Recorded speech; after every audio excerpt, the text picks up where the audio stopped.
My name is Sergeant Rick Schiff. I'm an 11-year veteran of the San Francisco Police Department. I hold the department's highest Medal of Honor for bravery. That used to mean a lot more to me than it does now. What I'd like to talk to you about today is my now 7-year-old daughter. This is an identical twin. Her sister is now dead. Her sister, when she was 4 years old, Kristen, developed a highly malignant brain tumor that had spread throughout her spine and her brain. The doctors told us that we had really two options: take her home, let her die, or bring her in for massive dosages of chemo and radiation simultaneously. In either event, she was going to die. They were quite certain of that, and very quickly. Believing her only chance to be the standard route, we gave her the chemo and radiation. It burned her skull so bad she had second-degree burns and her hair never came back. To change her diapers, we had to wear rubber gloves because her urine was so toxic and it burned her.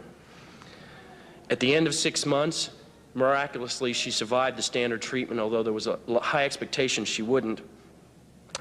She still had cancer. We were told, sorry, we've done everything we can. Now she's going to die, probably within a couple of months.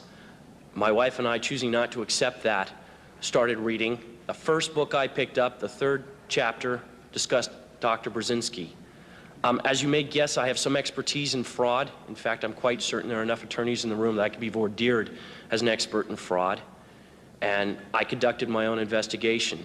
I have no doubt the man is not a fraud. I have no doubt that he does what he does out of earnest belief that his medicine works. And now you're in a position to judge for yourselves whether it works or not, but it's well established by the FDA that it's non-toxic. 18 months later, we took my daughter off the anti-neoplastin. She had not died. She had no signs of tumor. She remained free for 18 months of cancer. Within a month, the cancer was widespread in her brain.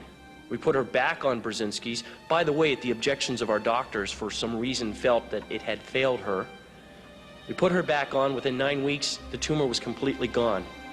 She died last July of neurological necrosis. Her brain fell apart from the radiation. The autopsy showed that she was completely cancer-free.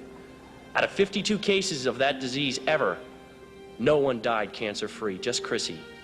So she didn't die of a terminal illness. She died of my inability to care for her properly, and she died from bad advice. She died because there's a government institution that disseminates false information and is not looking out for the welfare of the people. You know, ladies and gentlemen, I swore an oath 11 years ago, and I think most of us in this room swore at one time or another to uphold the Constitution. It says life right in the beginning.